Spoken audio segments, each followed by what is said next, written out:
What's going on, guys? It's Nathan. Welcome to My Cup of Tea, episode number 9. Uh, Interesting episode. There'll be some enjoyments more toward the latter, but we're going to be kicking off with rather sad news, as everybody tends to know. So we'll be getting into all that bunch of stuff pretty much today. But as always, joining us today, we have Evan. Hey guys, how's it going? Yeah, like Nathan said, it's going to be more of an emotional episode of My Cup of Tea. Starting off with of course, the passing of Chadwick Boseman is really tough. But we got to talk about it. We got to talk about how he meant to us, to each of us as individuals, and how he meant to his film legacy and the Hollywood industry at large. And it's a conversation that's tough, but it's a conversation that's necessary. So can't wait to have it with you guys. Also joining us, we have Carson. Yeah, 100% echo all those words that you guys have said. I mean, it's just another thing. 2020 just hasn't let up, and it's just it's horrible. And we're to try to shed some light on this man's career because he has impacted so many people. And I'm glad in a backwards way, it's nice to see that his legacy is always going to be preserved because people are outpouring for his support and his recognizing his impact immediately. And I think that's important for how short of a career he had. He accomplished so much. And yeah, we're going to get into that and some other things later in the show. But, personally, I'm glad to be back on the show. But, like Evan said, it's just a necessary conversation. And yep. Yeah, so we'll just go ahead and kick off with everything today in regards to that. So, yeah, it was this past Friday that the information broke through Chadwick's own Twitter account. Whoever the representatives may be that aid in running it published the announcement that he was silently suffering from colon cancer that eventually progressed to stage 4. Incredible that he was even able to give so many amazing performances while working through that.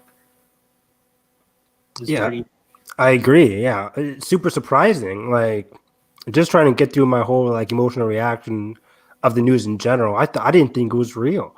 I didn't think it could be real. I was super surprised. He was 43 years old, and yeah, he was an icon for me. And the fact that he went through all these tribulations and trials throughout the past 4 years while going through a lot of fantastic movies and films is just it's just mind-blowing to me. Yeah, it's hard to say. Yeah, and the fact that arguably his most special role for him and just how big of an impact it made was playing T'Challa. And for a Marvel movie, like, you got to be in utmost physical shape. And the fact that, like, he was strong throughout that process and nobody even knew, like, I just find it absolutely incredible that Ryan Coogler didn't even know. I mean, yeah, nobody at Marvel Studios knew. Nobody, like, that's to me, it's like everyone was kind of talking about is like, you don't assume somebody's life, like, and the big part, especially with because of his appearance did change often because this man had stage 4 cancer. And it's like, you can't hey Caesar, you can't judge, like, someone's appearance or somebody's emotional state or somebody's you never know what they're looking like on their worst days. Like, you don't know what's behind the curtain. That's important. And actors are people too. So it's kind of a stark reminder of that. Like, don't just, make a meme out of somebody when you really don't know the scope of the situation and, respect their privacy all the same. I fully agree. Fully agree, Carson, there. It was going around, like, I think it was at least early last year, maybe even this year. I forget now. Time is crazy. But people were talking about, like, those images of him, and he looked he did look kind of different. I didn't say anything because it wasn't my business. People were making jokes about it and all that stuff. But yeah, I didn't say anything at all. It wasn't my business. And to see that this was what was really going on is pretty shocking. But I mean, it's also very commendable too. Besides, like the shocking after effect of it all, it's very commendable that he didn't say it. It wasn't nobody else's business besides his family and his own, and I would totally respect that. Yeah. And even further point, yeah, you really don't know how people are feeling or processing.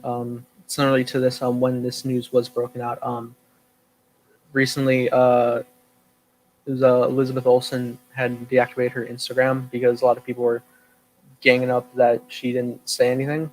Even though people grieve way different because she actually did know him well. So Yeah, exactly. You don't belittle people and be like, okay, you're supposed to grieve like this because you're a famous person too. Like that's just such a bad look to me of like, yeah, like if you know somebody, your first reaction is, oh, let me hop on Twitter and write a perfect synthesis of this entire man's life and what he meant to me in a matter of 5 minutes since the event has happened. It's like people expect way too much, way too fast. It's ridiculous. Yeah, just because it's not posted on social media doesn't mean that people aren't expressing those emotions amongst themselves and with other people they know. It's like it's none of your business. Again, it's like it doesn't matter if Elizabeth Olsen didn't tweet anything out. It doesn't matter if so and so didn't tweet anything out. It's like just look at what's at hand, like what happened, and process that yourself. It doesn't matter what anybody else is thinking. yeah, and to that point as well, I wanted to ask you guys, where were you guys? What were you guys doing when this news broke, and how did you guys take it? I just got finished watching. We talk about it off air sometimes, but I watched the movie Trivia Schmodown. I was watching Kevin Smith do some trivia. It was very fun. I had a very fun night Friday up until that news. So I ended that. I go on to Twitter and just blew me away. It was like around 10:30, I think, and man, it shocked me. It blew me away, and it really hurt because, like I said earlier in the show, this was a guy I very much so look forward to seeing in movies and even outside of movies. That's what really hit me. I'm like, he is such a very supportive, charismatic, caring guy, even outside of the camera. I always like supported everything he did. It was kind of funny because I was reading and tearing up actually with Michael B. Jordan's whole article that he posted about Chadwick Boseman. And I kind of mirrored what his emotional reaction was too, because he said when he was 16 that he also followed what Chadwick Boseman was doing off and on the camera. He kind of looked up to him as a role model as well. And I was the same way. Like as a black guy myself, I usually look up to people like Michael B. Jordan. He's one of my favorite actors. And when I saw Chadwick Boseman in 42, I think that was my first movie I saw him in. I think it was 42. But either way, I saw that movie in theaters, of course, and I loved the movie. I haven't gone to rewatch it a lot, but it was just a very solid movie. I really liked him in it. And then he kept doing a lot of great black roles. And ever since then, I just watched every single movie he's done, leading up to Black Panther, leading up to the Five Bloods. So yeah, it hit me very hard because this is an actor that I looked forward to, that I loved watching, that I loved just hearing in his interviews. Like a lot of his interviews, very jovial person, very supportive person to all of his co-stars. And he also knew what to say, like around the old Black Lives Matter movement about the upcoming election. Like he would always have a very, very nuanced approach to everything that was going on. And I love that. Yeah. For me, it was really strange. I was rewatching Parasite. I was showing Parasite to my girlfriend for the first time, and the credits were rolling on Parasite, and you know how that movie ends, and it's like I was just in my feels again. Like I pick up my phone and I see the preordained Twitter notification. You know, when something big happens, Twitter sends you a notification of like, hey, so and so did this or so and so passed away, and I'm like, is this real? What? And then I didn't even see the official note from his account. I saw that note, but I didn't see like that account had tweeted it out.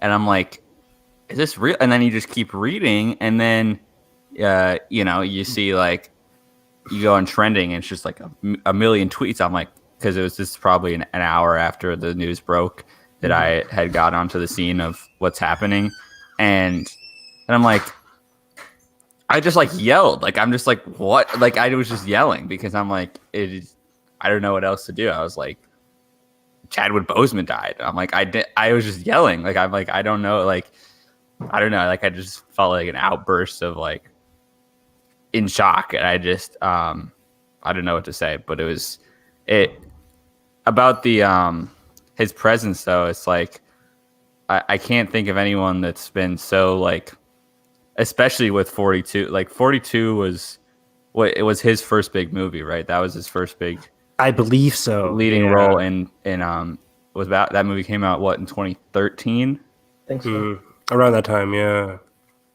Yeah, and I feel like you know the stars of like Michael B. Jordan and honestly Ryan Coogler's whole filmography, Rise, with all the actors that have worked with him, have really shined in the 2010s of bringing like solid representation, not only just in like small projects like like Brian Coogler's like Fruitvale Station with Michael B. Jordan is a very important story, but it's it's an indie movie, but then working all the way up to a Marvel movie. And I liked the reaction from the Shang-Chi's actor on Twitter saying that like his entire career for representation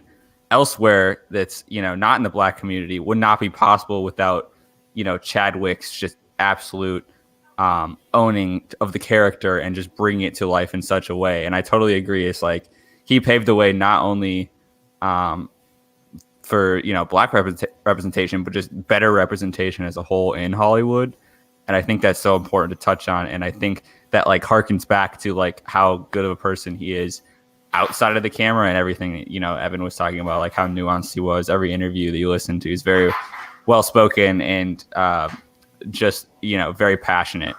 And so I think that cannot be understated. It's just like it wasn't just his bubble that he affected. It wasn't just his friends that he affected. And it's like, and that's why I think it's hitting us all so hard, is because we're not only living through his stories, we're living through the impacts of that. Mm-hmm. Absolutely. My experience was pretty intense just because of where I was. I was actively engaging in a trivia night with like 20 people, like all together. We were all live on my friend Knight TFC's channel. You can go to his stream. He's on one of my featured channels on the main YouTube page I have. We were all doing trivia for different comic book stuff, primarily a lot of it MCU based as well. So when we were engaging in the rounds, and like one of the rounds ended, I think it was Nick, one of the contestants, he brought up the point that Chadwick had passed, and like the initial thought from like the whole crowd was like, no way, because it feels like, since we're doing like Marvel trivia, it's like a random prank that you wouldn't believe. And it's weird that my actual physical reaction is recorded, but you can like literally see me like in straight denial until I do look at my phone, and I'm like, all my notifications are maxed out talking about it. And that's when I just started like drop into like a stunned shock. Like we all had a full like 1 minute moment of silence all collectively together. It was weird. It's so surreal. Like reality didn't feel real at all, because he's such a young man that like obviously was taken way too soon. Like this is too surreal. Something that you wouldn't have anticipated. I think I said like on Twitter before, like it's the same effect when like you've experienced a legend's full career, and when they do eventually pass, like it hits hard. But I feel like Chadwick hit even harder because it felt like he was really just getting started. Agreed. Yeah. Just going on. Like I don't think I've been as emotionally impacted by a celebrity passing since Carrie Fisher, which was like my most ever. And this was just it hit a lot. I initially I wanted to go and make a tribute video for him, which I did, and I was happy I was able to do that. Like I said, I literally stayed up to like 7 in the morning because like prior to that I was working on it, but then I moved over to chat with friends to just like chat through stuff. And the whole weekend it was hitting like real hard to have to go through it. I think like the following day was my nephew's birthday, so like I'm going off to engage with people, but at the same time I'm like still scarred by it, so I'm like trying to hold back tears in public, and it's bad.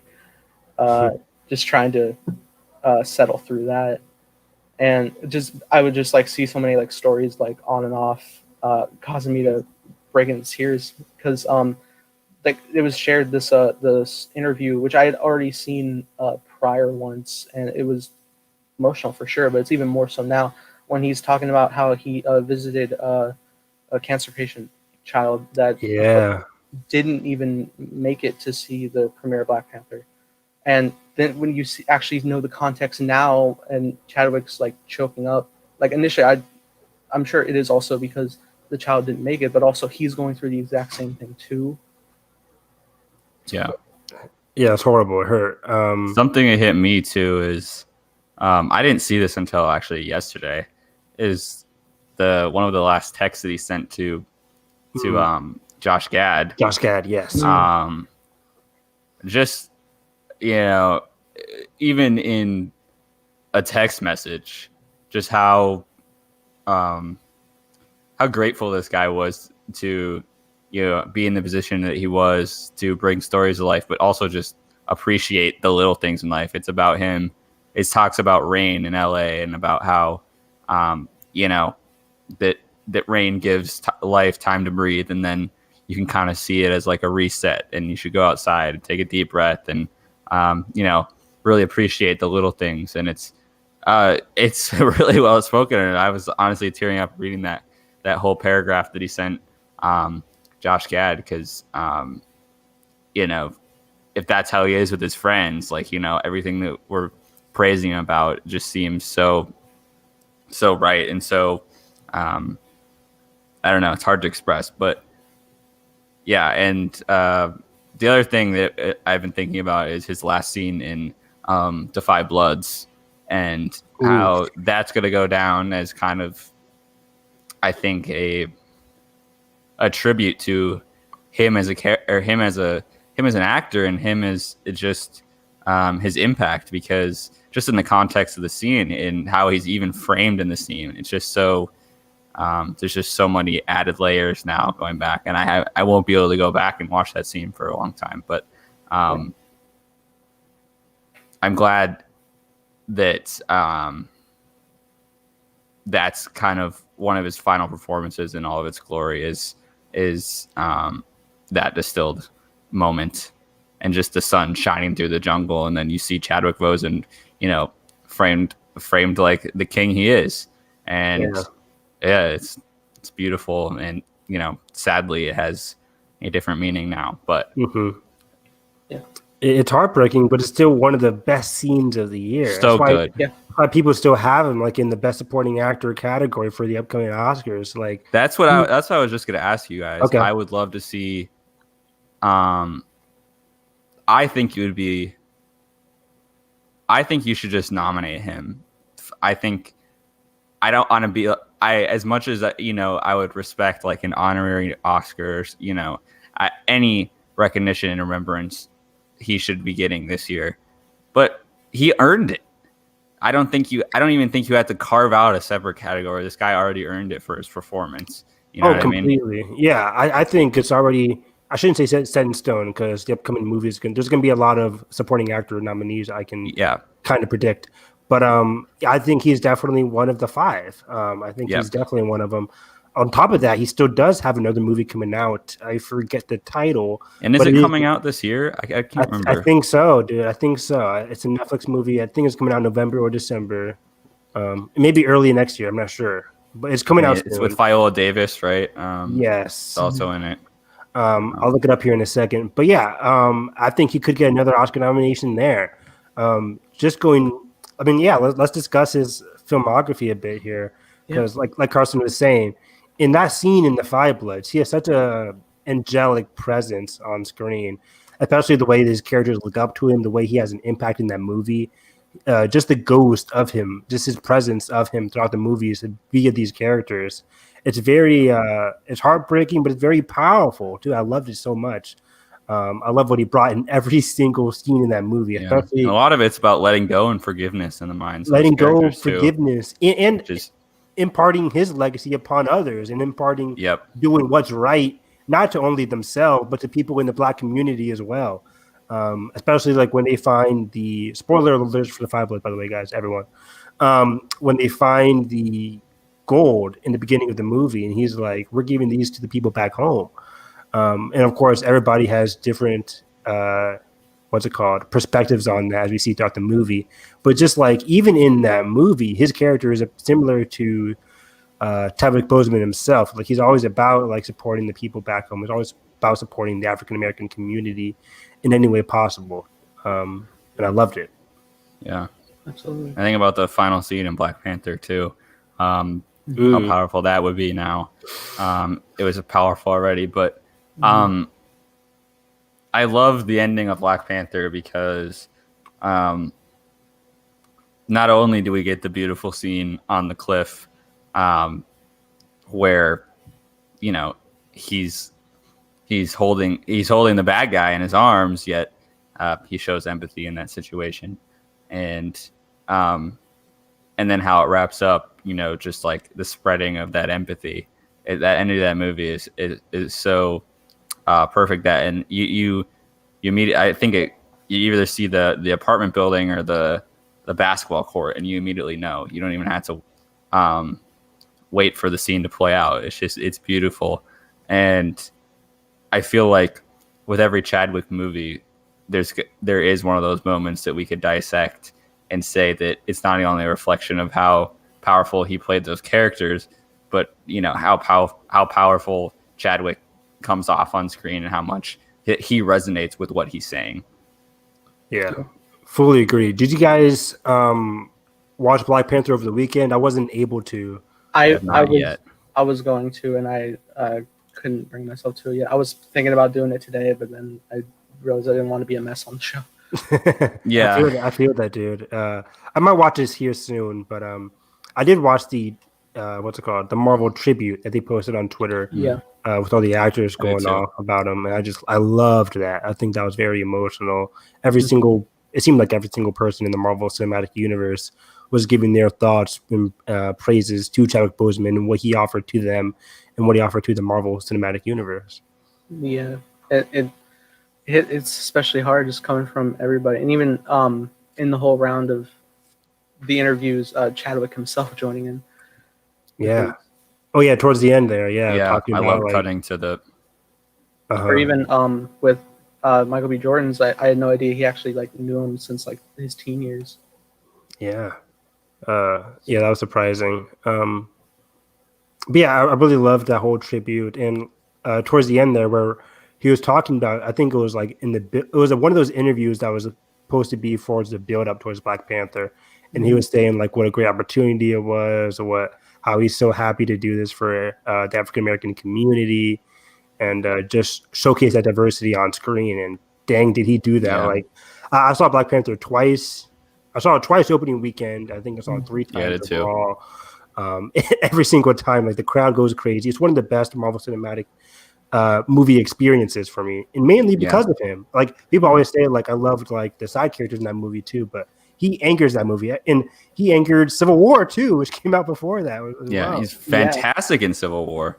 Talked about another great scene is after the big third act. He is that incredible scene where he's walking up to remind me of the villain's name. I'm sorry, Zemo. Yeah, Zemo. He's walking up to Zemo in that shot. I think Nathan, you retweeted it today, actually, of his just setting it in the snow. Right, and just putting things aside and just going to have a discussion. the other thing I was going to say regarding Black Panther is, Yeah. this is a big Chadwick thing, is he fought hand and foot for the accent. What they did not want to do the accent that was embedded to, or what he envisioned it was embedded to Wakanda. It was even better that they it was a customized accent from like where Wakanda actually located in its specific region, if it existed. Yep. So that's big. That not only that he gets the casting of a lifetime, and then yet he is working all the leverage to just make sure that this is right, to add to the authenticity of the character and how people are able to see themselves and hear themselves in Black Panther and T'Challa. I thought was really a really touching thing. Mm-hmm. And it worked too. Tons of people went out to see this movie. Like a lot of people from every different spots of life, walks of life, went to support the movie, and that was mainly because of what he pushed. Him and Ryan Coogler pushed to $800 million, I believe, at the domestic box office, right? Which because I remember it was sitting at like $799, and then they re-released it one weekend to get it over to 800. I was like, was it 800? But like, yes, no. But I remember this was like pre-Infinity War. I'm like, is Infinity War going to have as good a box? I don't think it did either. I think Black Panther is a better domestic box office. Domestic total. Yeah, I think Infinity War has like 600 something. And Thinking back, just because I'm a big fan of movie crowds. Yeah. Every film that has featured the character of T'Challa has had such a visceral reaction. Obviously, like the whole introduction of Civil War, and I have recordings of all of it, everyone. Just from Civil War, just when he first enters frame, it's super exciting for people. It's the first time. Perfect. Black Panther, the film itself, at that time, I think maybe even still today, I've never experienced an audience cheer for that long. It was just such a surreal and phenomenal moment to enjoy. Infinity War as well, just like when you're going through every individual piece of the universe, and then you're in Wakanda, it's a big moment. Yeah, when you go back to Wakanda, you hear that. I think you hear the drums.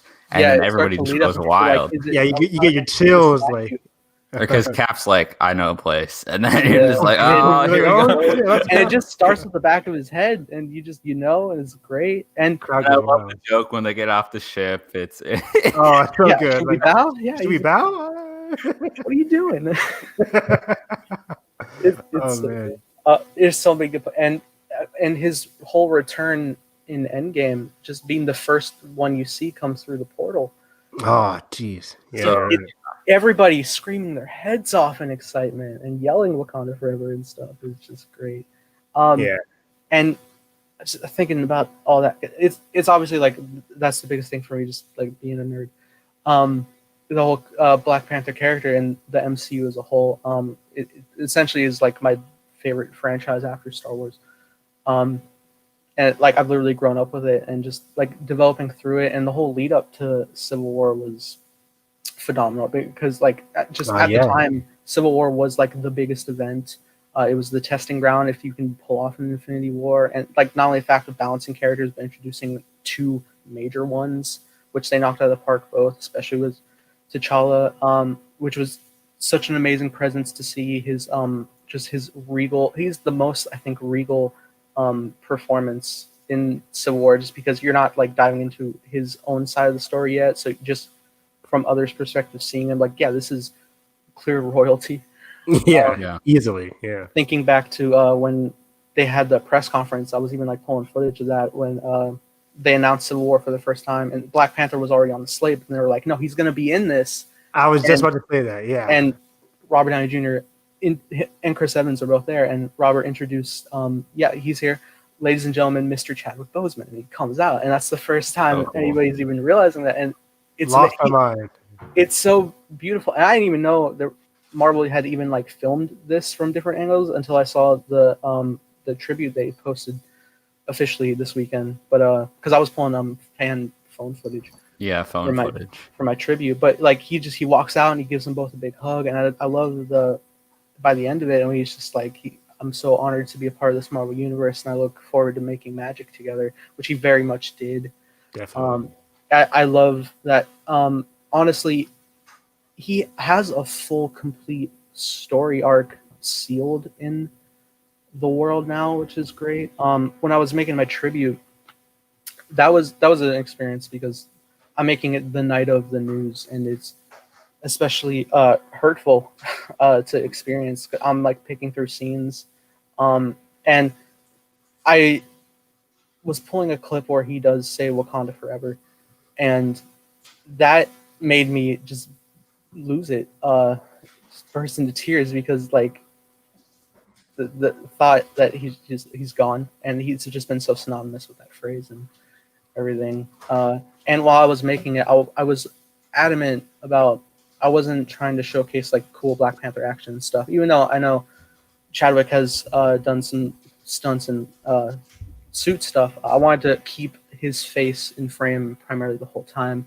I wasn't just going for action. I wanted to get his best dialogue that you can apply not just for like his amazing performance, but also applied to the world today. Like whether he's talking about you were wrong to turn your back on the rest of the world, um, you're becoming the people you hate so much. We should all work together like we're one single tribe. Stuff like that. Scenes where he's leading the charge of an army, like the Ibombe chants, and just being a leader. All that stuff was important. As well as just I wanted to especially get the end game shot, like his last shot when he's standing under the moonlight in Wakanda with his family. Is such a beautiful shot. Yeah, powerful shot. And I wanted to I didn't care about copyright either, so I wanted to use the track from Endgame called "The Real Hero," which was the Iron Man funeral music as well. But it's so bombastically powerful. I felt it worked best. It was even surreal too to start it off because I went with the scene of the one that everyone references, where it's in my culture, death's not the end. But that scene also starts off with Natasha sitting on the bench next to him, just saying, "I'm sorry." I love that scene. It's a great scene. It's fantastic. In the context of me using it, it's kind of it's deep. It's different. Because I mean, in fiction, yeah, Natasha's also no longer with us, but also when it's just the past fourth wall dimension of that Chadwick's no longer with us, it's sad, but it's also as well powerful. It's crushing. Yeah, and the last thing I wanted to mention about it is like, I think there was some kind of irresponsible reactions in the film community, as well as the crying of outpouring of support of people's immediate reactions of like, oh, what are they gonna do for Black Panther 2 now? Like, just give me a break. If you're writing an article 3 hours after the news has happened, and then after you delete the article, you say, oh, it was in good faith. It's like, it can't be in good faith. If your whole topic of the article is how can we replace you, no. Yeah, right. Ridiculous. It's just so disingenuous to everything that was happening in the moment, and to the people grieving, and to like get a clickbaity headline and just all that. It's just frustrating. It was frustrating. It was stupid. It was idiotic. I don't even want to give him the time of day. And you can't replace him. He is Black Panther. He will always be Black Panther. And I doubt. I went into work the other day. My boss and my friends were talking about it. We were having a discussion, and I'm like, you can't replace him. I mean, it's just as simple as that. Like, they're smart. They're eternally grateful, and and to that point, I don't want to get into any form of topic of like how you can pull off a sequel. That's not definitely but I do want to say I feel like too often, just because an actor is lost in reality, that people feel it's so necessary to kill off that character as well. Like whether it's Carrie in Rise of Skywalker or Leonard Nimoy in Star Trek Beyond, they always feel like it's like, well, what else can you do? But also credit to Star Trek Beyond that they actually kept Anton Yelchin's character throughout the whole thing. Yep. I feel like with how important of a character T'Challa is, I feel like you should keep him alive. Like, you don't have to use him. You can just have him like, he just has to take up more responsibility as the ruler of a nation. So he's off doing that. Right. It feels like it would be disingenuous to just like lose that. It like write in like an off-screen death or anything. You should keep him and his character alive within the world. Yeah, I fully agree. No questions asked. Yeah. Yep. Yeah, and just I like you said, Nathan, I don't want to talk about Black Panther 2, but just from my own perspective, looking ahead of the Marvel Cinematic Universe, this was my favorite Marvel. It was one of my favorite Marvel movies, and one of my favorite Marvel characters, bar none.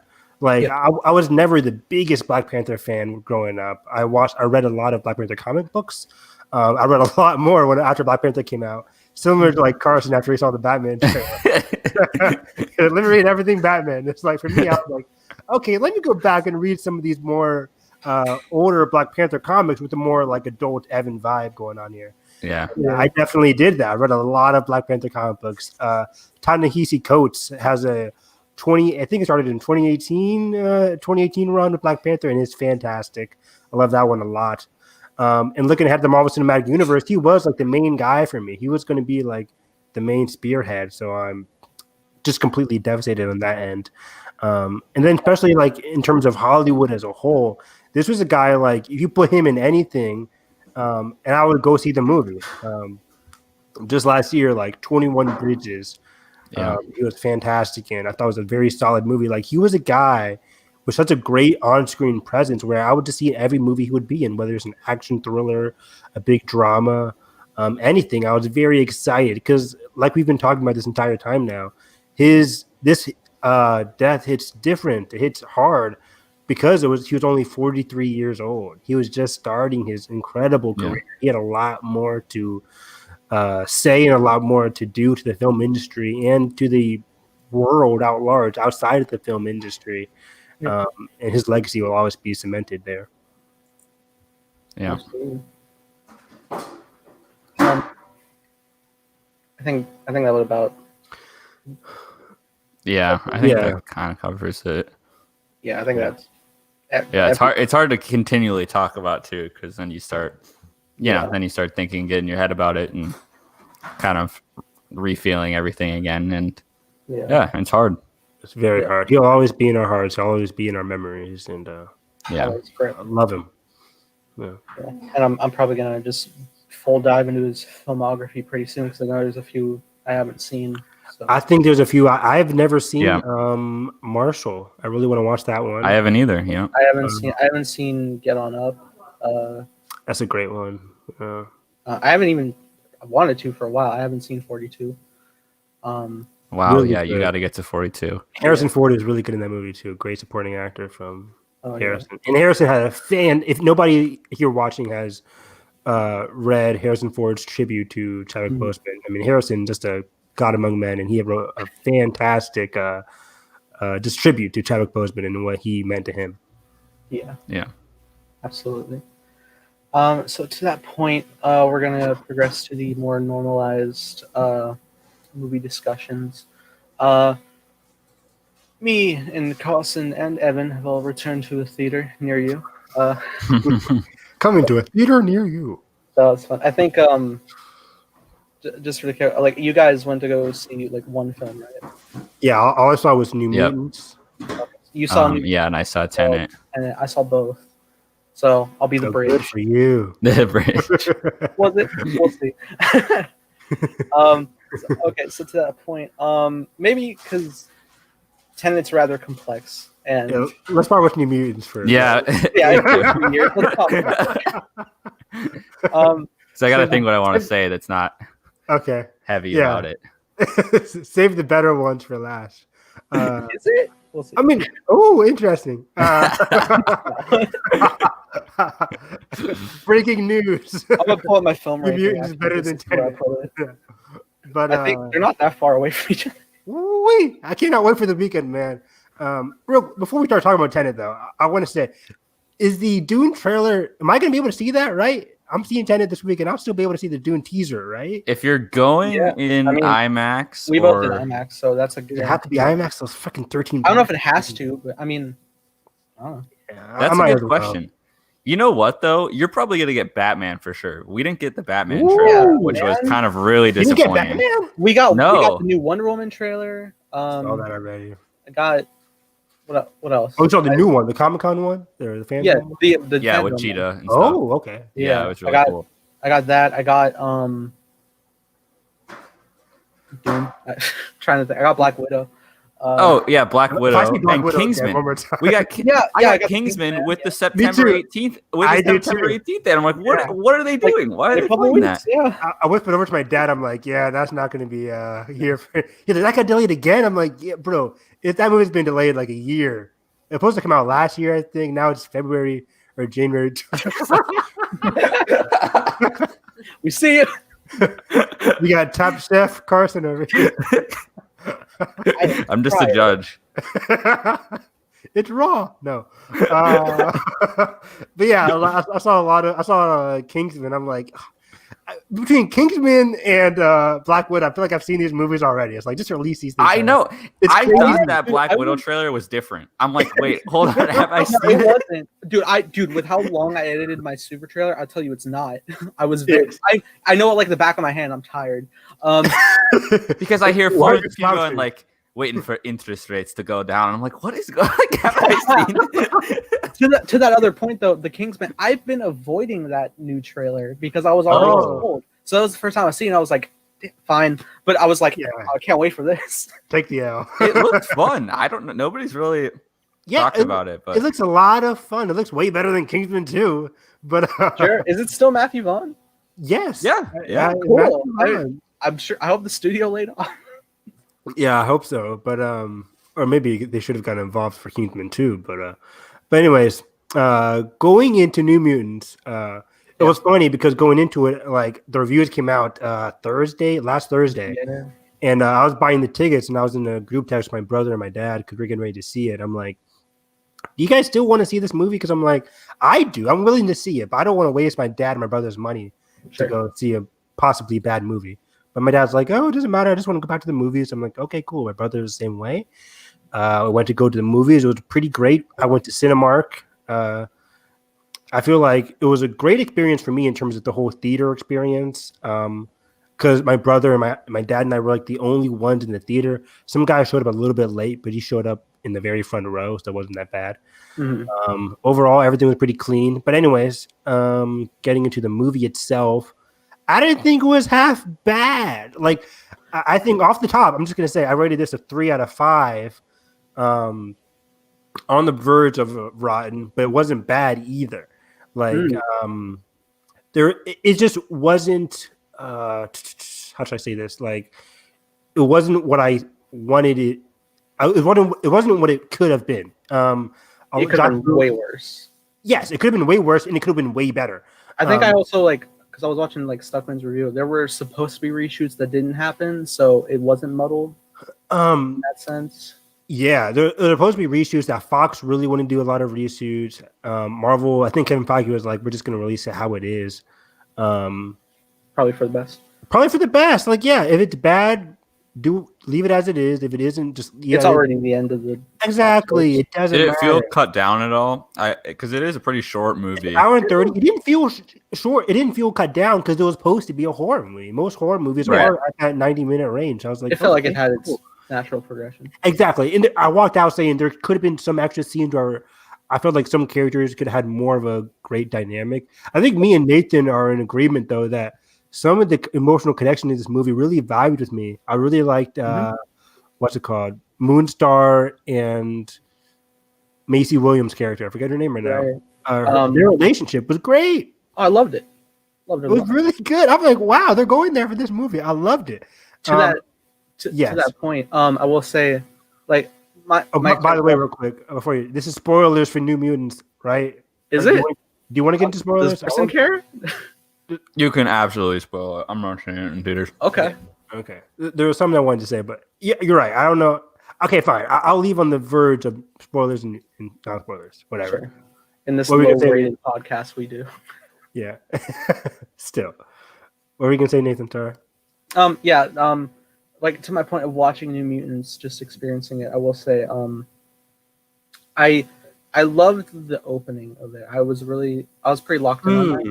Me too.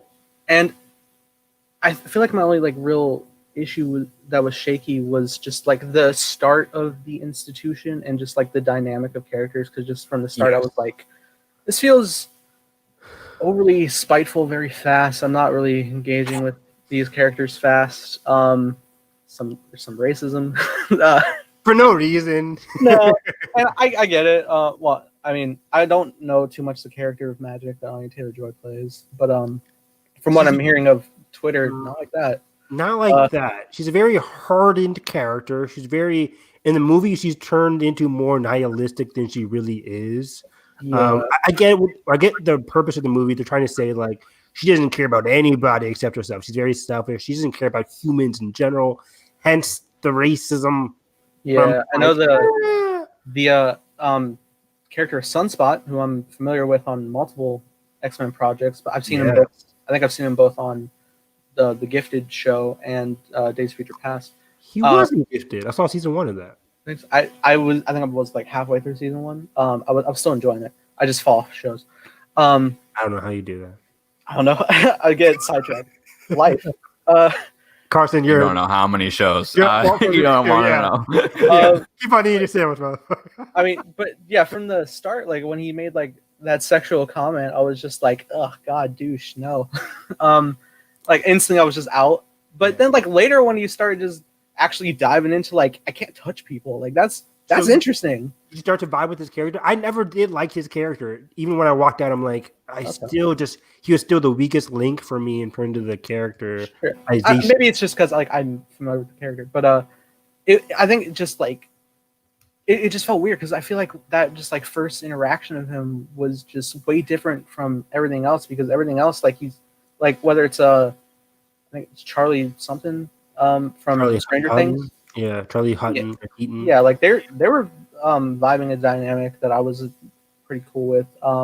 They had some kind of brotherly, cool understanding dynamic, even though they're both kind of in trauma. I really liked that too. Yeah. Yeah, I thought he might have like because just from the intro scene, I thought he might pick on the dude for being weak or something, like a jock or something.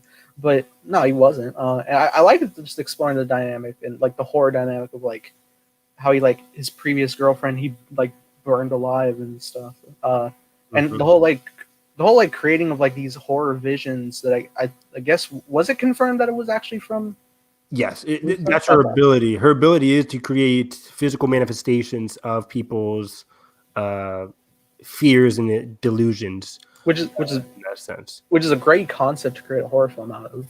Exactly. And there were some moments that were actually pretty solid. Really good. There was one scene like we were just talking about with the guy from Stranger Things, Charlie Heaton. There's a scene with him in his past. I thought that was really well done. Yeah, I just feel like it could have been ramped up a bit. It could have been added, thickened up. I don't know how to say it correctly. But how was the scene with the washer where I don't even know what it was. That's the scene we're talking about. Yeah. Yeah. Really? That's what we're talking about. It's funny. I was thinking about that too because in the trailer, I know it was like instantly like a flame hand that it cuts. In the movie, it's like it's the hand real quick, but before it even like flames, it cuts to like his vision thing he goes through, and then it like shoots him back. Yeah. Afterwards, there was a sequence of each of them going through different traumas and pain. I was like, this is a really cool sequence. Very haunting sequence, especially with the I like Williams character. That was great. Her, I think she might be my favorite character. In I agree, dude. 100%. Right? It's not even a question. People walked in saying, "I'm gonna love magic. I'm gonna love magic." Right, literally, because I'm such a fan of Anya Taylor-Joy. And I'm just like, I wish I was watching Split. Yeah, I mean, the performances aren't great in this movie. I think they're solid. There wasn't anything where I'm like, oh, that was a great performance, but they're solid. We know all these actors are really good, but Macy Williams, I think, had a really good grasp of her character. So something I wasn't expecting was there's a Logan connection in this film. Just with the I think we're on the same thing. Yeah. Yeah. Because they start like showing the footage, and I'm like, that's the Logan. Isn't that from Logan? It's the same. I'm not crazy, right? Okay. No, you're not. Wow. I was following it because I remember, dude. I'm all about these disjointed connections for the X-Men. Like I will fight any guy. Like back before Logan was coming out, they had Apocalypse, and they had an end credit scene that the Wolverine DNA was being picked up by Essex Corps, which is back in this film. And I was thinking, like, is that what's going to be behind this? And it was. And I was like, oh my god, you actually connected it. They were setting up, and Josh Boone said as much in earlier interviews. Like if they were to continue this franchise, he would set up the main villain of Mr. Sinister, which would be very interesting. But yeah, I'm watching that scene. I'm sitting in my chair, arms crossed. I'm like, yeah. This has to be from Logan, right? It's definitely. Yeah, it's funny because I'm watching. I'm just like, okay, we're in like this hospital set, but it's like it's shaky, like cam footage from like the phone Logan's watching, and I'm like, wait. I'm like, I'm not going insane, right? This is straight from the best comic book movie of all time. But then I was also like in my brain, like, are we in a desolate world? Like, it was very weird because they do talk about the X-Men in a very nonchalant manner in this movie. It's very they bring up surprising. Xavier's mansion, his school. For the Gifted. Exactly. Which is interesting. I was wondering if the movie would end them actually like walking to the gates of it, but no, they just walk out the gates of the facility. I'm glad that it didn't. Part of me, there's two things. Like I'm very, of course, they're probably not going to continue this movie anywhere. But it would have been interesting that they set him up to go on a separate journey that's separate from the X-Men. But also, number two, like, it kind of had me scratching my head thinking, like, does Professor X and nobody know, like, what's going on at this corporation? Granted, it was blocked off via the Doctor. So maybe that could have been it. I'm like, what's Professor X doing at this time? What's Jean Grey doing at this time? Try and find these. Is Jean Grey alive in this timeline? Oh, true, yeah. That always messes with me, man. Like as soon as she like became the Phoenix Bird, I was like, "What about Days of Future Past?" Yeah, it's great. Are you McAvoy or Stewart? Which one? Right, yeah. That was kind of something in my brain. I was like, if Deadpool 2 can randomly get like footage of the whole X-Men team, and this was filmed back in 2017, will I see any cameo? But no, exactly. But no, but yeah. I mean. I liked a lot of the dynamics here, especially like I said, between Moonstar and Ileana. No, not Ileana Rasputin. Macy Williams' character. I'm blanking on her name. Right. I like that relationship a lot. The end battle sequence is okay. It could have been better, but I liked how toned down it was. It wasn't super extravagant, which I liked. There was no blue beam in the sky, which I always hate. That was interesting. I was like to watch that. I was like, this feels very small scale, and it is. It's basically in like one room, but it's just the fact that like everybody's kind of like beating on the giant projection, and it's not really doing anything. So at the same time, I feel like we're just like hitting the wall. It was unclimactic, or what's it called? Anticlimactic, but also I liked how it fit with the tone of the movie. It didn't go super big. It felt like it was connected to Moonstar's character about demons and illusions. She physically had to battle her own demons. And I like that. I like that element. And I like the effects too. I didn't think they were bad. Me too. I didn't think they were bad. Even the CGI on those people with the clown mask or whatever mask they were, I'm like, okay. Like I think that was a cool design because originally it was just the mask, and I was like, all right. But then when it's taken off and it's like Slender Man on crack. Dude, the same thing. My brother was like, is this some kind of Slender Man stuff going on over here? But pretty good though. Pretty creepy. We got to talk about those. I think it was so funny. We went out to eat after this, and my dad was like, so those accents, right? I'm like, those accents were awful. I'm sorry. Everybody had a random bad accent. Yeah, I wasn't expecting the Southern accent. Southern accent was no reason for that. I was like, why? What, Carson? Yeah, Southern Charlie accent. Heaton had the Southern. It was bad. Oh my god, it was bad. And then Mason Williams had the Russian. Or no, she had the. Did she have the Russian? I think she just had her normal British accent. Was it her normal British one? I think so, because I've heard her British in other things. Okay. It sounded different in this one. I don't know, but I don't know. Anya had a bad one, bad Russian accent. She had the Russian one. I was like, I'm not used to this. It was rough. I'm like, I respect the try there. You're a great actress, but oof. As well as both Tenet and New Mutants has somebody with a Russian accent that's not normally Russian. Oh, geez. What was today? But yeah, the accents are pretty off the wall. I didn't really jive with that. But again, overall, this was a pretty solid movie. Somebody was saying on Forbes, I think it was Scott Mendelson, he was saying like this was the worst X-Men movie. I do not think so. I think this is better. I think we agree, Nathan. Like this is better than Apocalypse and Dark Phoenix. I would say it's definitely better than Dark Phoenix. I still have fun with Apocalypse because of the characters. The first act of Apocalypse is pretty solid. Yeah, and the Magneto scene, particular in Apocalypse. I think it's better than Origins. Easily. Yeah. But I mean, otherwise, that's kind of it's more toward the lower, but not to the very bottom. Agreed. Towards the lower end, it's no X2 or Future Past or First Class or Logan. Is it better than X3? I think so. I can't get through X3 anymore. Magneto had a whole thing in a forest. What are you doing? Yeah, I like the dynamics. It was interesting too going to New Mutants because even though like suddenly even like before my screening there was like a interview about the film and they were like showing new footage and stuff and I was like, God damn it, because like I had only seen the 2017 teaser. So there was like a lot of cool new effects that I like to see. Like other than like I saw the shot of like Magic's glowing blue eyes, but that was about it. I know throughout the film she has like this pterodactyl puppet. I liked it. Yeah, and I like just that. Lockjaw. But I liked what? Lockjaw. That was the name. Is it Lockjaw is the bulldog from Inhumans? Is it? Yeah. I feel like I had Both great properties. Why am I thinking of I hate Inhuman? No, I think it was called Loki. Lock was something. It was Lock something. It sounded like Loki almost, but but no, I thought it was cool that when she went into her magic realm that it became real, and I was like, oh, that looks cool. Does it have a voice? Because I can look up on IMDb. If it's not a voice. It doesn't talk. It's just squawk. It's Taika Waititi, right? That bad. No, but yeah, it was interesting. I like the aesthetic of the film. I like the cinematography. I don't know. Yeah, cinematography was no. I mean like the lighting of it. I enjoyed. I like the agreed. Yeah, I like the creeping through halls. Like I feel like the set design was pretty solid. Of just like, the atmosphere. Yeah, set design, the atmosphere. I like the horror aesthetic. I just feel like it could have done more.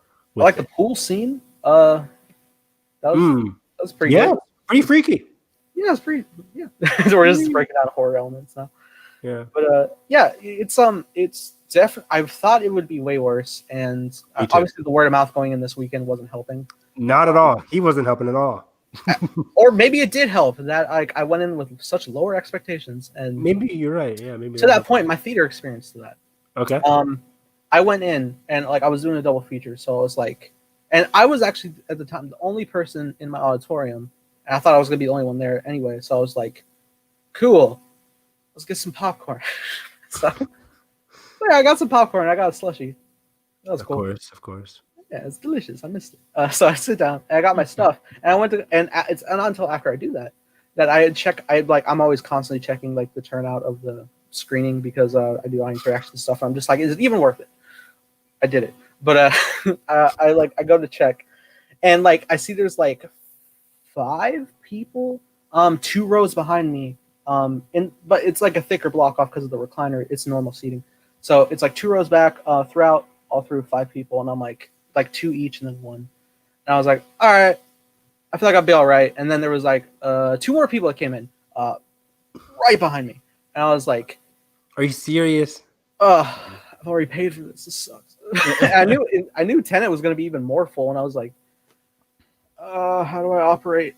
So the whole time I'm watching the film and I'm just like, just putting it back down and just chewing, and it's like.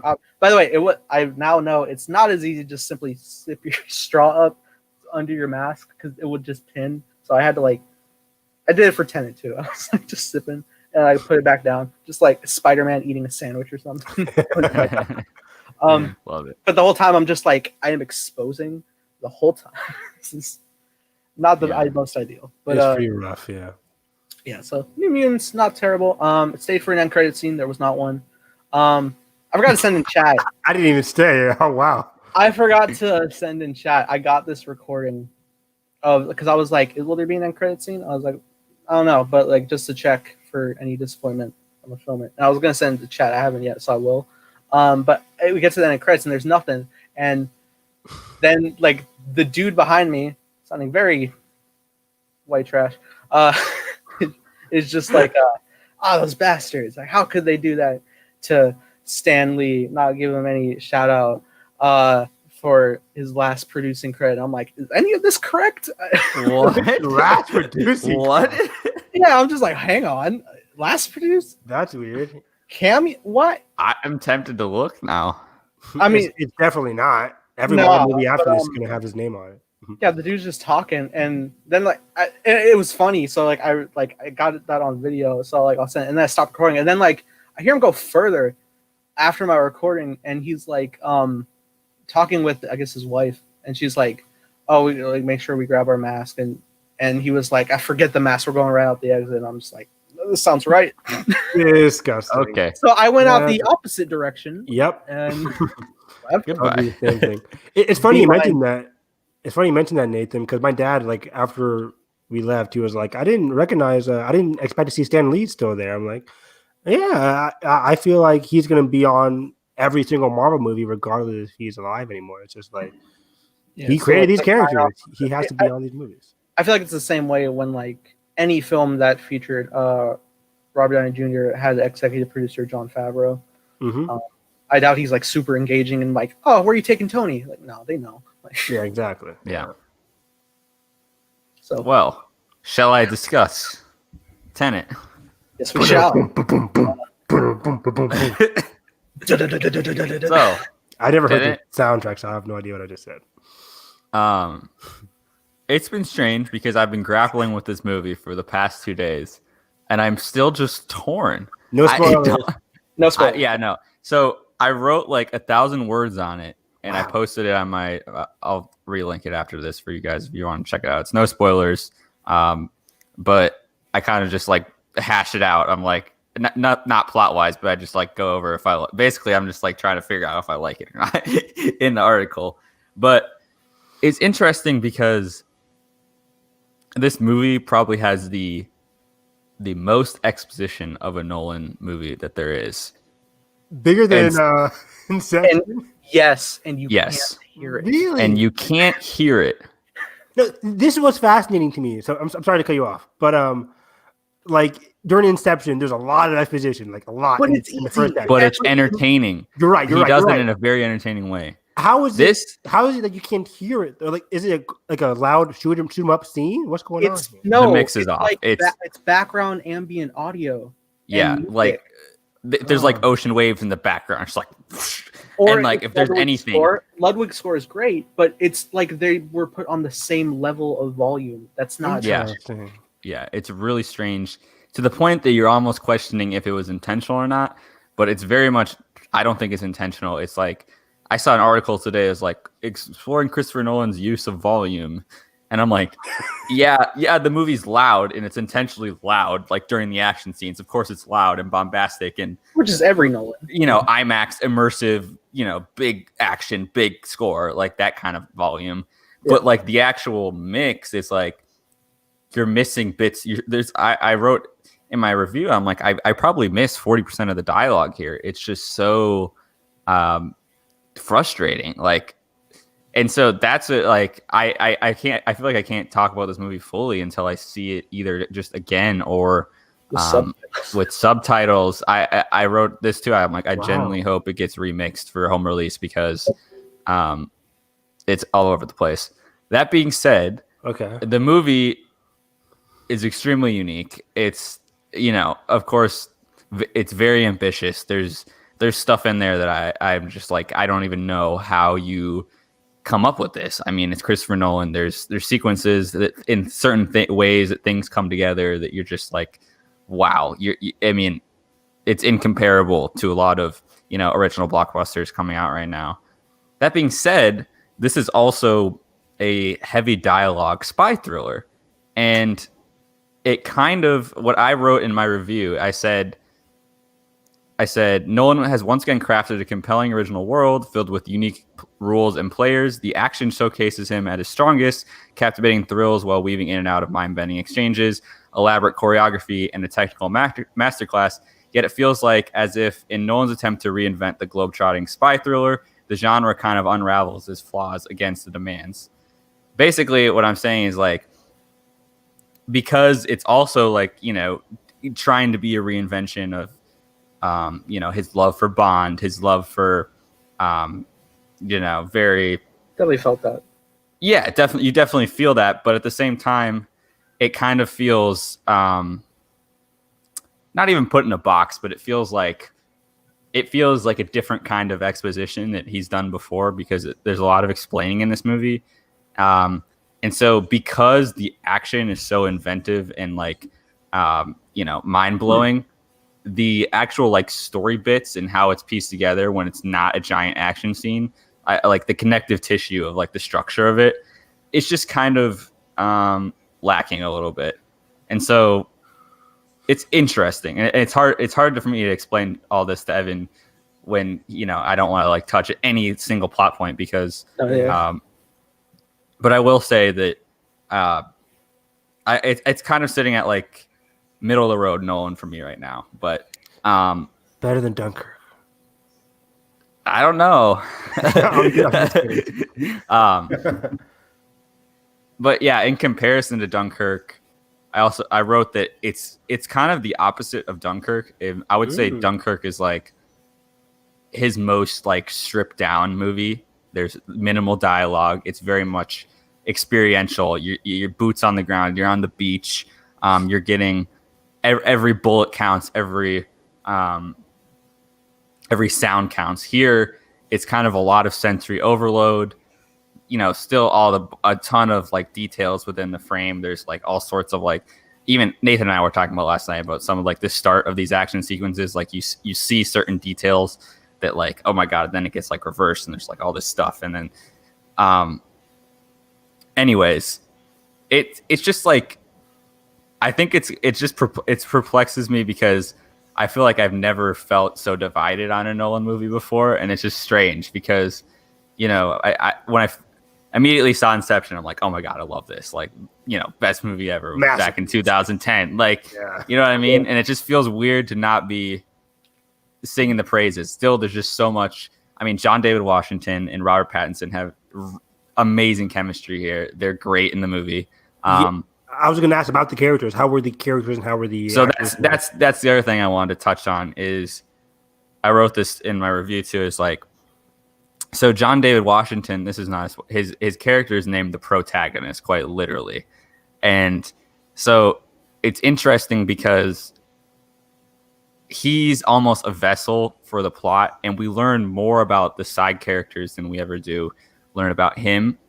And so he kind of becomes like a well-rounded character by the bits of information he gets from them and their relationships and whatever's happening in their life. Specifically, I said Elizabeth Debicki's character kind of anchors this movie, and her emotional conflict is kind of, brings everything all together. I don't want to get into what it is, but it's interesting because she has some trauma in the movie that, it could have been just written off as a weak damsel in distress arc, which I think Nolan has been criticized in the past for like, okay, writing women not so good. And I don't think it's perfect here, but also I think between Elizabeth Debicki's performance and where the movie actually ends, I think it pulls it off for her arc. I really like the payoff of her character, and I'd be curious to talk to you, Evan, about it because she's the emotional core of this movie. I won't say any more than that, but so yeah, just be prepared for a mix of like, very stoic spy cryptic characters and also, some further characterization of the side characters later on that gives you a little more stakes than just like, the world's ending, all this time stuff. But so yeah, Nathan, do you want to add anything? I'm trying to think anything I can add that's spoiler free. Yeah, I mean, I'll go. Go for it, man. Yeah. I mean, you covered all the basic like plot. The Tenet. It's better than Dunkirk is. I mean, I understood Dunkirk more obviously because it's a lot more simplistic. So yeah, okay, let's break it. A guy flying in the plane for 3 hours. Going from the 3 hour to the 2 hour to 1 hour. Yeah, no. This was interesting. I didn't think this was the most out of order storytelling for Nolan. I felt like it actually progressed pretty smoothly. I mean, when they dive into the whole concept of time inversion, it was fascinating to me. I'm a big time buff. It's not the first time I've seen time inversion concept. I've seen plenty of instances of that in other medias. Mm-hmm. But I feel like this is the most extreme use of it to such a fascinating degree. Like, there's a lot of great effects that go down. That's one thing I didn't mention. The visual effects, that's amount that there is, it's seamless. I would not be surprised if this is nominated next year for visual effects. Mm-hmm. Yeah. And it was interesting. It was fascinating because one of our friends in the group chat had originally, he was like the first one to see Tenet, and he brought up like sound mixing was awful, and I thought it was just his theater. That's what we thought. Yeah. And then I think guys started chatting because I think while I was going into New Mutants, I think Carson, Preston, everybody were going into Tenet, and as soon as they started to, I was out of New Mutants, and they started to like talk about it, I just signed off from the chat. I was like, no, I'm not gonna do it. I did the same thing. I was like, I'm gonna put this on. But I think I did catch a comment on sound mixing, and I was like, hold on. But then it wasn't even in my brain because I was walking in because I was like, I'm gonna see Dune and the Batman, and then I only got Dune. And I was like, all right, but cool. And then I go into the IMAX, and it's been. I think this was I mean, I saw Inception in IMAX, but this is my first new IMAX movie. IMAX screening, yeah. I'm so hyped, and I go in, and my whole time, and like you go through the. Did you guys see the? Did you both see the prologue? Yes, I saw the prologue back with Rise of Skywalker. Oh, is that a prologue or just a random scene? Oh no, it's quite literally the prologue.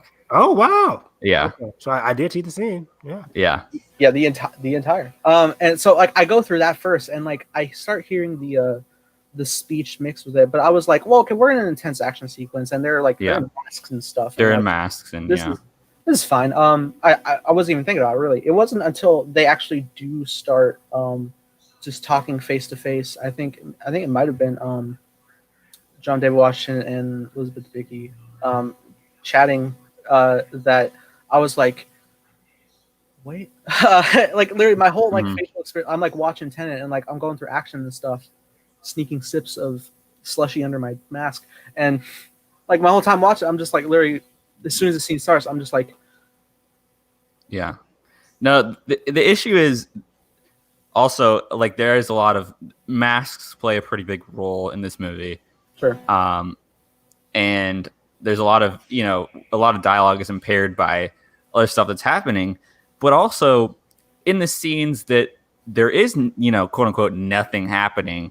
Like if they're just sitting in a hotel room or something, like the ambience is oddly just turned up for any location they're at, or the scene in where Robert Pattinson and John David Washington is like walking outside, like it just feels like the outdoor audio is just like turned way up, and like it's weird.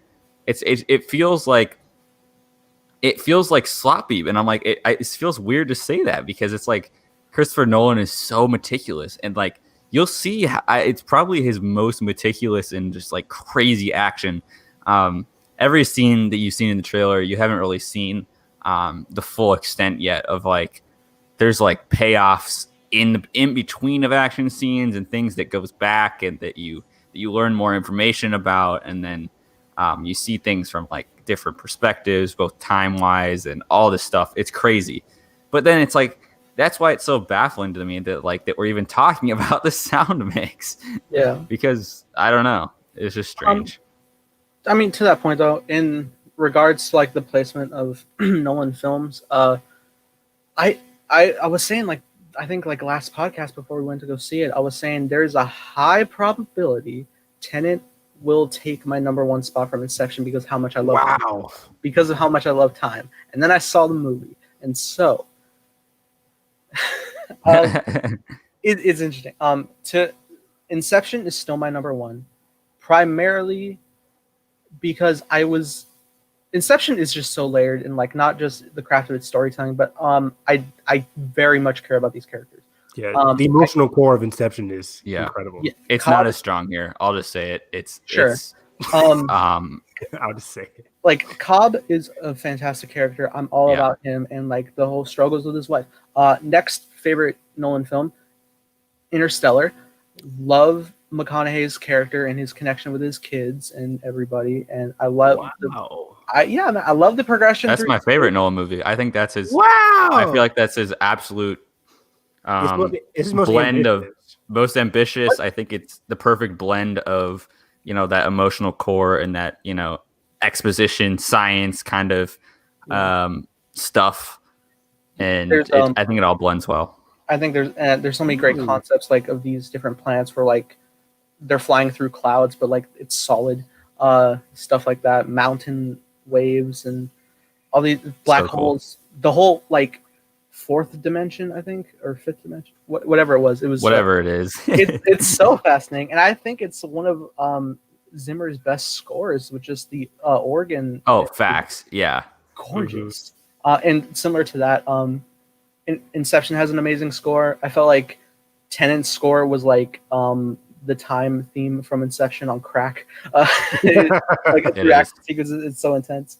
I firmly believe Tenet can become my third favorite Nolan film once I comprehend it. Once I pick up everything in its flow, because I love and granted, I still haven't seen The Prestige, and I need to. I was about to say, I was like, I'm not hearing a certain movie from you guys, and it's pissing me off. But okay, continue. To that point, though, I will say, like, I was picking up on enough of Tenet where I was just like, if I could just grasp all of it, I think I can find this to be quite the storytelling mastery, in the same vein, but better than Dunkirk. Because because it's that character disconnect kind of again, but even though like I'm digging John David Washington, it's interesting though because I feel like they kind of his whole take on this inversion concept is kind of like handled with such quick ease. I felt like he should have been taken aback by it more because. Right, and we can't really get into it without. But he should have been more like Ellen Page in Inception, like probably just like, what is this? Like, what dreams? I mentioned that in my review that I think he does bring a certain naiveness to it, where it's like you buy into it, but it's really only that in one sequence, and then I know which one. And then basically you're like, okay. And then they just do this like whole thing, and then they're just back into like the flow of everything. Right? I will say, there's a point. I really enjoyed Robert Pattinson in this role. He's great. Yeah, he's great. There's a point where like we kind of leave from him for a bit, and I was worried he was done for the whole film because I don't think I saw him in any more trailer points, and I was like, oh no, but he does come back luckily. And he's still very prominent, especially from that point forward, and it's great. There's a lot of great stuff of just like the interconnected time moments, and I think this definitely would just reward you on a second viewing, even if you did know everything that they were saying. Which now I feel like this requires 3 viewings, which is a lot of a requirement for this 2.5 hour flick. But no, it's interesting too because, like, thinking about after, it's one of those movies where you're like, oh, I'm gonna look up, Tenet explained, but also then you're like, oh, my guesses were kind of right, but it's like I'm not even missing like the what happened or like what happened in the scene kind of thing. Ending. Yeah, like we understand the ending. Right? We understand the ending. It's just like the building blocks to get there. Like we don't have all the Lego pieces to like get to that payoff yet because we couldn't hear it. And we know like the big plot point spoilers and like, okay, how does this relate to this? Very like, complicated Nolan stuff. We understand that. It's just like the actual like buildup of it is kind of just impaired for me right now because I feel like I didn't get the full picture, and it's just that's where I'm at. Sure. Okay, interesting. Are you guys planning on seeing it this weekend again? or not? No, I don't have money. But I might try to. Nathan brought up a good idea yesterday when we were actually, talking the movie in full spoiler glory. Yeah, I was there. If going to see it in Dolby or like a different like standard format to see if the mixing's any different. yeah, because my friend Eric, he went to go see it in Dolby, and he didn't have sound mixing issue, I guess. Personally, I don't know if it was mixed for that, even though I know Nolan's an IMAX nut. So Do I gotta see this thing in Dolby now? I don't. If I go to for a second, I was thinking like maybe I'll go Dolby again. However, I love the IMAX shots that I don't want to lose. Oh yeah, that's the other thing we got to bring up is the Hoyt man. I can never pronounce his name. I feel so bad. It's his third movie with Nolan because he did Interstellar, Dunkirk, and now he's doing Tenet. Just watching like the featurette and stuff after now of like seeing they're just strapped the IMAX camera to like everything in this movie, and particular like if you think the car chase, you don't really know anything about the car chase yet. It's insane, but that's not even the most insane action movie. You have not even seen the most insane action movie in this. Wow. It's later in the movie. You've really seen nothing in the trailers from, and it's bonkers. Plenty of stuff, whether it's from the plane to just hand-to-hand combat. Lots. Yes, I think even probably his best choreography, right? I would say this is so best good. choreography of hand fighting. I think John David Washington like hit someone's face with a cheese grater at one point early in the movie, and it's like you feel it in IMAX. You're like, oh my god, the impacts of IMAX are still there. I feel like even IMAX. I feel like even like the whole grand finale, I don't even remember seeing any of that in a trailer. I don't know if there was only that one shot of everybody running. It's like a helicopter shot, but you don't even understand it until you get to it. Wow. It hasn't happened yet. Dude, there's a lot of there's so many good concepts. I love the whole factor of like this whole time element because you know they say in the trailer like they're this whole stopping of war and everything. It really is. I mean, getting through time and just like that whole facet is fascinating that your enemy is time, but also you're using it to your advantage as best you can. Stuff like that is it's always so cool, and it honestly creates. Of course, I take stuff because I'm making a time travel show. It makes for great ideas of scenarios to explore. It's such a great concept. We gotta mention we haven't mentioned Kenneth Branagh yet. he is over the top on this I didn't movie. hate it. I didn't hate it either, but like I can't bring up the connections of what he's actually doing in the plot, but I will say just with the stakes of everything, I love it's very on the nose, but I love the actual connections and stuff that he's involved with. And I think it works for how big this movie is. Yeah, I get his reasoning and motivations. Like, it's enough for me. Yeah, me too. It's how is Michael Caine? Oh, the best action movie, Tenet. Is he in this? Right? Yeah, he's in it, right? Yes. He's in that one scene. Okay, cool. But, the other person who's in it. Wait, actually I probably shouldn't say because I don't know if I shouldn't say. No one regular. Josh Gad is in it. From Inception. Who am I?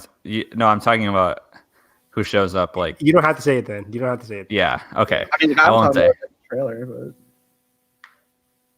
no, I don't think he's in the trailer. Who I'm talking about? No, I don't think. I don't even know if we're talking about the same person. No, I don't think we are. No, I'm talking about the dude from Inception that like makes the sedatives. The dude that was in Avatar. Yes, you're right. No, sorry. Okay, moving on. Yeah, we will move on. I don't. But it's still cool to see him show up. Anyway, yeah, so I won't see him much. Like. Yeah, but I mean, okay. Same Worthington, but I have no idea. But yeah. Anyway. Oh yeah, okay, yeah, the guy from CW. Is he? right? Maybe now we're not probably talking the same actor. Yeah, I don't know. I feel like we're Anyway. talking about 3 different actors here, and I'm lost. So Is Kenneth Dev Branagh. Patel in this movie? No. So Kenneth Branagh's chewing the scenery a lot, but Okay, cool. it works. Overall, it looks like you guys had a great time. Yeah, no, like still, No, like it's despite my, yeah, What grade did you give it, Carson, on the Letterboxd? I gave it a 3.5 stars out of 5. I give it like a B plus right now. It probably is gonna go up from there. What about you, Nate? I think we were giving ratings by letter in chat, and I said currently a B minus until I can understand it, and then when I understand it, it will probably show up to an A minus. Okay. Yeah, it's a fun adventure. It's intriguing as hell. I watched Stuckman's review, so I echo his thought. I love that Nolan is like taking such big budget blockbusters for the masses, but like giving you labyrinth type mental ideas to explore. It's great, and I think it's refreshing just to be able to see a movie this big, this on the big screen right now. It's certainly upscale from the Mutants. Yeah, it's completely original too. Yeah, for sure. It's all wholly original concept, which is fantastic, and the suits. we we got to mention the suits. We haven't even brought up the suits. The looks everybody serves in this movie. I want to talk about Robert Pattinson's jawline. That is amazing.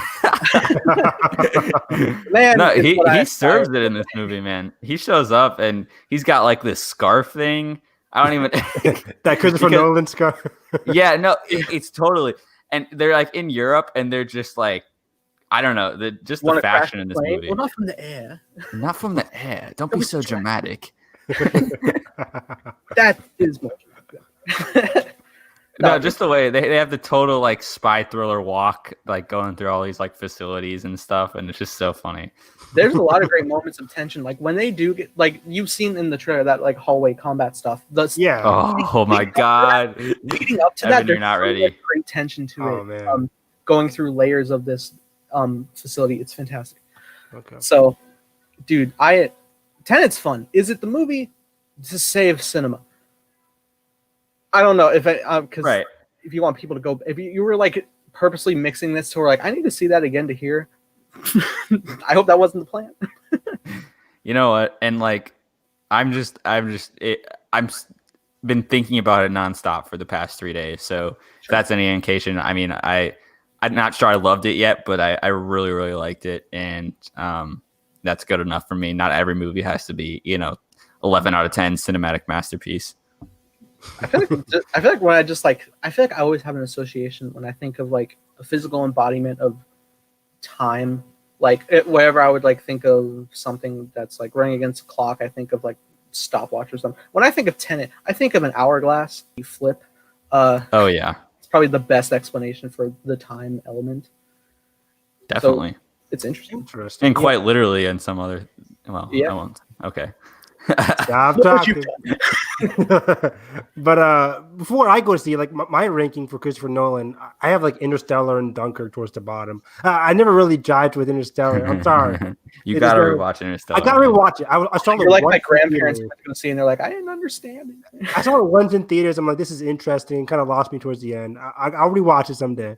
I did watch there was a new video from Lessons from the Screenplay, and he was talking about the I don't know if it was called Match Cut, but it was like where like Nolan will go in between like 2 or 3 separate scenes that are woven together. Yeah, they were so great between Inception and The Dark Knight, but it was kind of like an emotional disconnect on Interstellar until like after you go through the whole sequence. But interesting. Yeah, I have that video like I'm gonna watch later. I just haven't watched it yet. Yeah, been pretty busy this week, but right now like my rank number one is definitely The Prestige. I love The Prestige so much. Is it on Netflix still? No, you got to pay for it. No. Yeah. I said, I might watch it tomorrow before. Insert Jack Sparrow gif. Jeez. I gotta show my brother Prestige too because he's never seen it either. I might see Prestige on what's tomorrow? Thursday. I might see Prestige on Thursday, Inception on Friday, leading up to that's a good 2 movies I would say to watch before. Yeah, I think Prestige, Inception, and The Dark Knight are easily my top 3. Batman Begins is definitely number 4. Yeah, I think you're really gonna like this movie. I think it's much. If there's any movies that it's not like really like in approach, it's not Interstellar or Dunkirk. I would say it's pretty far from the approach of those Interstellar movies. is pretty ambitious. Like when I saw that, I'm Right. like, this is his most massive movie. So yeah, that's high praise. Yeah, no, he rolls over himself, and there's just so much in the movie that you'll be like, wow, like I don't even know how to explain it. That's cool. It's funny every time because I was watching that video essay, and I don't often rewatch the Dark Knight trilogy, so like I never have it in my brain as like it's the top. And then every time I see scenes from him, I'm like, God, this is amazing. Yeah, no, that's crazy. So even though like my top two are Inception and Interstellar, and like I never like think, yeah, Dark Knight's up there. I never say that, but then I watch scenes and I'm just like, It's so good. you know what? Yeah. You pull any scene from The Dark Knight, you're like, dang, this is a masterpiece scene. Literally, Yeah, like, I'm breaking down like the boat scene, and I'm just like, God, that is good. That is really good. Oh my God, Harvey and his kid with Two-Face, like, Yeah. Oh. The interrogation scene, everything's perfect. Oh, and clear audio where it's just 2 tracks of audio where you just hear the Joker and then you hear Batman and then you hear the Joker and then you hear Batman. Yeah, I'm not hearing the Where's Rachel? crashing of the ocean waves on the ferries. I'm hearing Zimmer. Oh my smoke. God, the ocean waves are the worst. Okay. Thank God they don't hang You know out. what? Nathan, we got to talk about like something else. I just thought about like water in general and about Tenet, but I feel like that wasn't even touched on. But God, if Hans Zimmer or no, if Christopher Nolan made Aquaman 2, we're done for. Everything's muffled water audio. Ocean, worldwide. But the score here, we got to mention it's Ludwig from Mandalorian, Black Panther, Iago Hermanson, and it's very much in the vein of a Zimmer thing, but he totally brings his own kind of thing, and when it works, it really works. I didn't know he was scoring it. I assumed it was Zimmer again, so I was just. Oh like, no, Zimmer Bale is like, no, I'm doing Dune. He's doing Dune. Yeah. And then you see the Dune teaser, and you're like, oh, I can't wait to watch it. Oh, it's beautiful. Oh my God. Chills. I'm thinking about it right now. My most anticipated movie. What's in the box? Pain. I can't Take you out of the hand, out of the box, and you die. Dun, dun, dun, dun, dun. Oh my God, Dave Bautista looks insane. But yeah, man. Tenet. So Tenet. that about covers Tenet. So with that point, if you guys wanted to dive into movie news, otherwise we can just talk about what are. Yeah, I was gonna say we probably just skip over because I mean we can just combine it all into. It's really that Adam Driver story, but I mean, there's not too much to go off of. Yeah.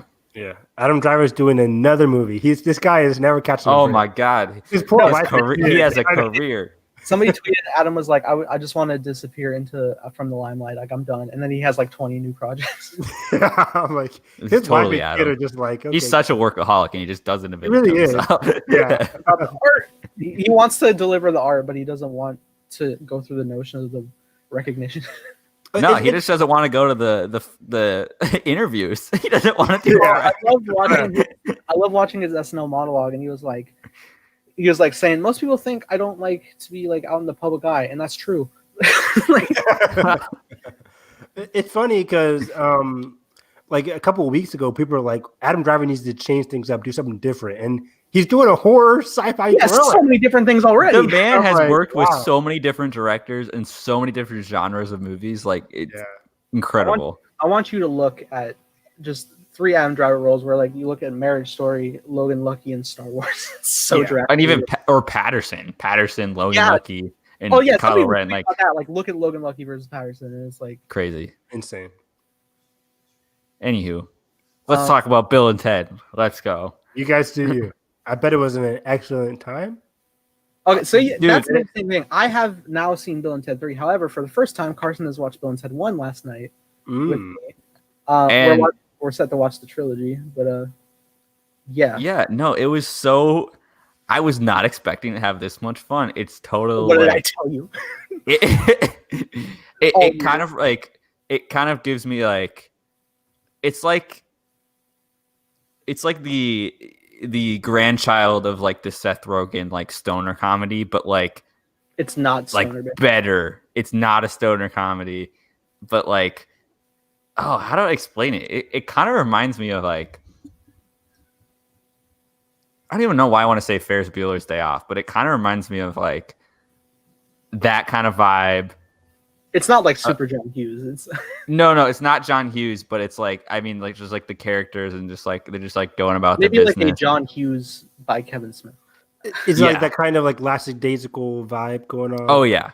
I told Nathan it was like the most refreshing thing to watch after Tenet because it literally does not give a crap about its time travel rules, and it will just go out of its way to make outlandish like little contradictions of like, oh, remember we got to do this, and then like just things just show up for their convenience. Yeah, literally they'll be like, oh, we need keys.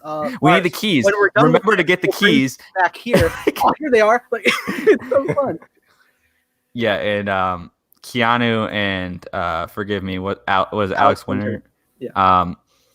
Are their chemistry is so funny. And they totally have like this exaggerated like dude bro charisma. Like, dude, we got to finish our report. Like, we're not gonna. That was the speak for a lot of people back then. Yeah, and I mean, but like no film has like properly embraced the way. Yeah. Like high schoolers would talk like that until Bill and Ted, which is why it was until Bill and Ted, and it's not so self-serious either that it's just but yeah, they go back in time and they basically like kidnap a bunch of historical figures to like do their report, and it's just I never laughed so hard with the Napoleon stuff. Wow. I won't even say what, but there's so many outlandish scenes with Napoleon in this movie, like in the present, because they bring him to the present, and like he's just all because they lose Napoleon, and then he's just like they have to go find him in the present after they come back from like getting everybody else, and he's just doing all. To that point, what makes it so great is that it's not really a horrible spoiler to say the plot is that the future has been united to such peace through these two boys' music, and however, in the present, if they don't pass their history report, they fail their class and get separated. Separate ways in life. And if they get separated, then there's no peace in the future. So it's so simple, but it's like think that like it's a universe-ending event. That's crazy. That's going to be the focus. No, the focus is we have to finish this history report. Like, yeah, forget the end of the universe. History report.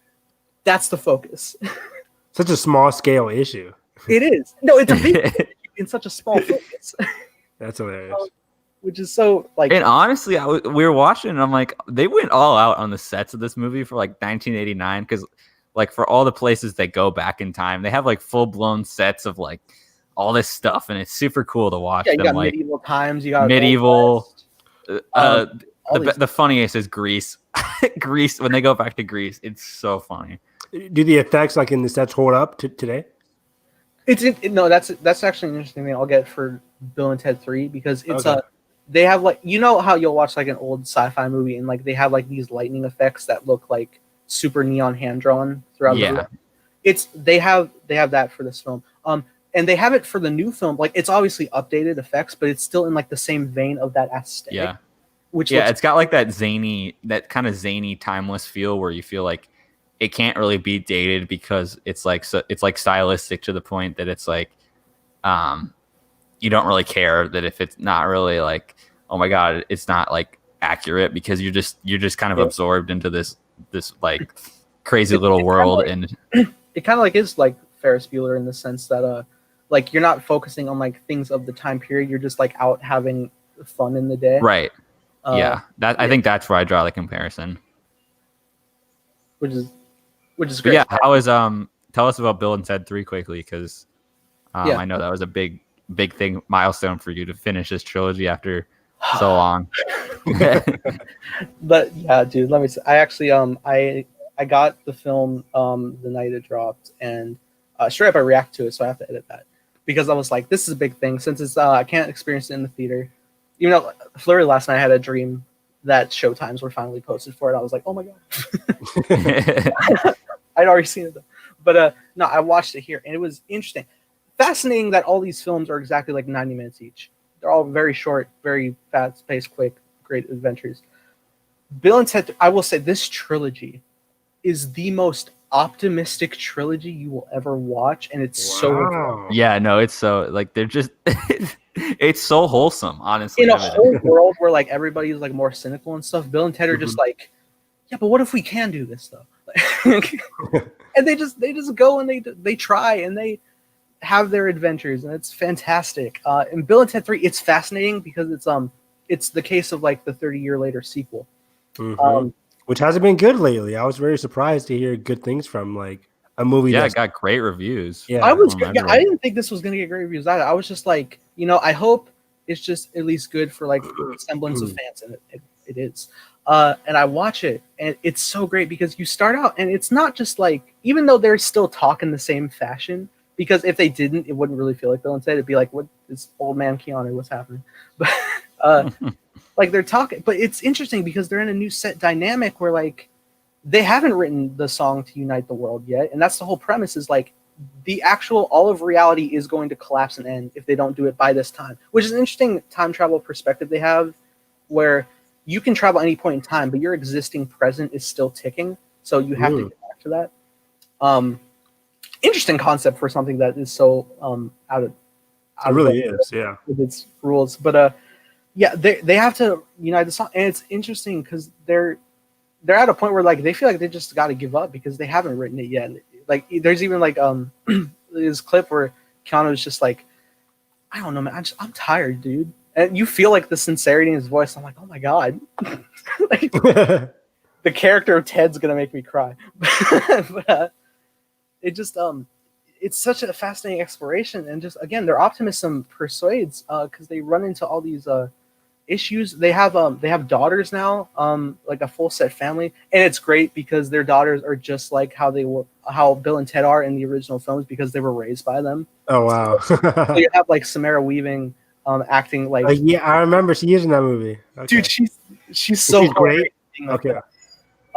It's so different from like Ready or Not, where she's just like so like intense and just goes through so much. Whereas here, she's just having fun, like legitimately just like having a blast, like just in that style.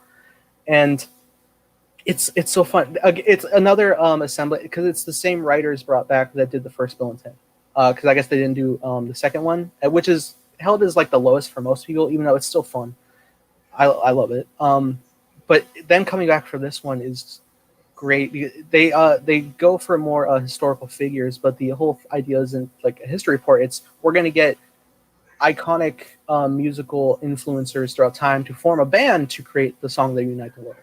And it's so fun, that whole journey. But also the second one still comes into play that you have to watch because they go through another side. I don't want to spoil it for Carson because it's so insane. It's not even a time travel thing. It's just a whole nother plane of existence. It's great.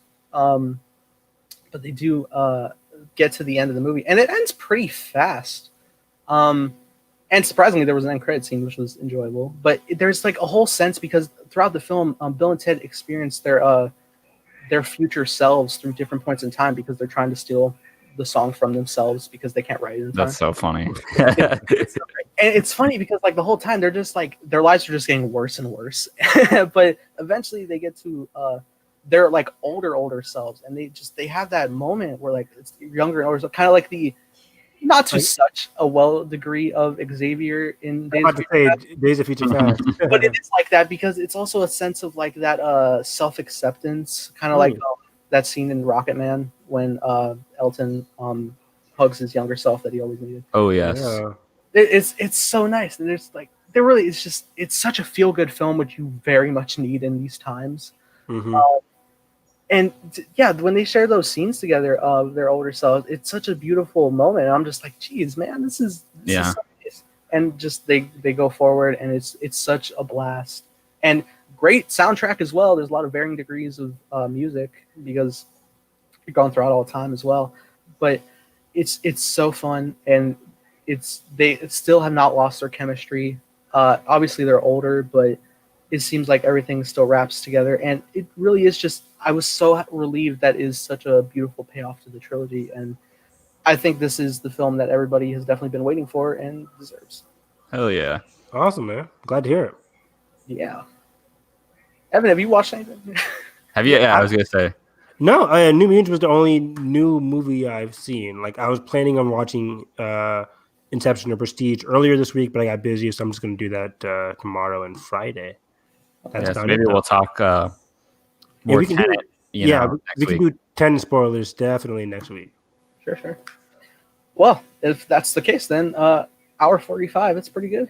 Wrap up. Yeah, So, pretty good. all right. So that being said, new layout. Haha.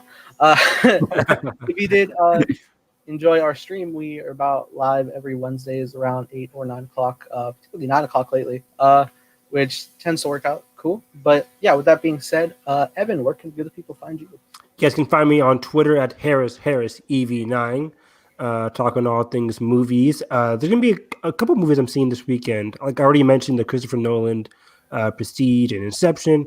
I'll be talking about that, but also Netflix's I'm Thinking of Ending Things from Charlie I forgot. Kaufman. And how I'm going to handle that in the same week that That's I going to be watched crazy. Tenet. So, yeah, that's coming out this Friday on Netflix. So I'm going to see that over the weekend. And then, yeah, so next episode is going to be pretty packed with some interesting movies to discuss. So can't wait. Carson, where can good people find you? You guys can find me on Twitter at @thefilmcarson. Just remembering if there's a new Charlie Kaufman movie coming out this weekend, and I'm really excited to watch that. I recently watched one of his movies for the first time, Synecdoche in New York, which is just absolutely crazy. Speaking of like time and messing with your head, if you want to if you're coming off a Tenet and you want to watch something else crazy that's kind of messes with time and perspective and reality, I'd highly recommend that movie. But yeah, this is fun, and kind of started out on a sad note, but I'm glad we got to have a laugh and talk about the wholesomeness of Bill and Ted by the end, because it is really the kind of the light we need right now. It reminded me how much I love that some movies I can just like not take seriously and just have a blast with, because I think everybody needs those in their life. Mm-hmm. Absolutely. And as always, you can find me here on the channel. All of our links linked in the description below. But with that being said, if you did enjoy this podcast, hit the like button, subscribe if you're not already. That being said, I hope you have a great day, and may the force be with you.